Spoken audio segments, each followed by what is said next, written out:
Why were you on The View for such a short period of time? It was right after Rosie O'Donnell, right? Well, I was on twice. I was on many times with Barbara Walters, who was scary as hell, but I loved her.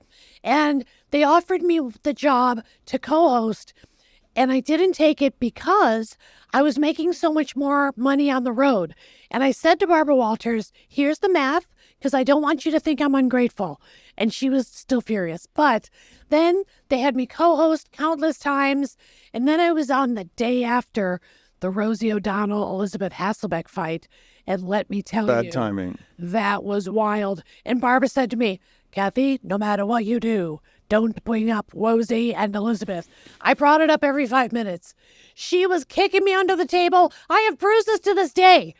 That's a pretty good Barbara. Kathy, you promised. You promised you wouldn't bring up Rosie. You enjoyed frazzling her. I loved it. You enjoyed I love live TV. You did it to Andy Cohen. Yes, and you did all of them. And Anderson Cooper. What is your relationship with those two? Well, Andy Cohen, I would say, is not a fan. There's a tape of him on TMZ saying he doesn't even know me in a way that's not very kind. You know, he's probably the reason I'm not at Bravo anymore, which makes me sad because I really loved it there. But I also will be honest, one thing that I've created for myself is I didn't understand that being a chick, you can't negotiate the way the guys do.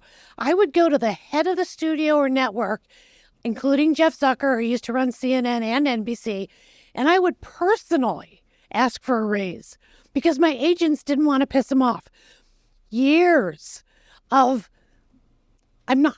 look, I get in fights with executives. I'm in a fight with Elon Musk. Elon Musk and I are fighting. That's right. I am beefing. That's right. With Elon. That's right. I can't help it. I can't help myself. I asked you, though, about Andy Cohen. I asked you about your relationship with him and what happened there. We don't have one. If you don't want to talk about it, it's fine. If it's a bad subject, I don't mean to. It hurts because, look, he's a very powerful guy. He really is. And, you know, I think he wasn't in my corner. Maybe he thought I was too demanding because as the producer of my life on the D-list, I would fight for stuff. And I would hear my guy comic friends fighting. And I was like, oh, that's what you do. Unfortunately, I don't think, okay, I'm just going to say it. I don't think they treat women the same. And so I think what I was calling, I was difficult. So my reputation in Hollywood is that I'm expensive because I try to get what the guys get. And I'm difficult because if I'm doing a special, I want this kind of music. I want this kind of effect. I'm trying to make the show as good as possible. And frankly, I feel like I have enough experience that you're not listening to some 18-year-old who just got out of high school.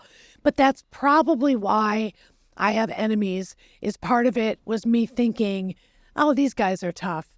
And I think they weren't used to women talking to them that way. Given how much Bravo means to you, yeah, and given how Andy sort of runs Bravo, did I hit something that hurt you because... It hurts because I think he does run Bravo, even though he kind of acts like he doesn't. And I think one thing that hurts is I think he just didn't care for me anymore. And that hurts because it's almost like losing a friend. And I got them 6 Emmy nominations, 2 Emmy wins. He's very involved in the Housewives. I was just doing my show before the Housewives. And I think he makes the decisions there. And I wish he didn't feel that way about me.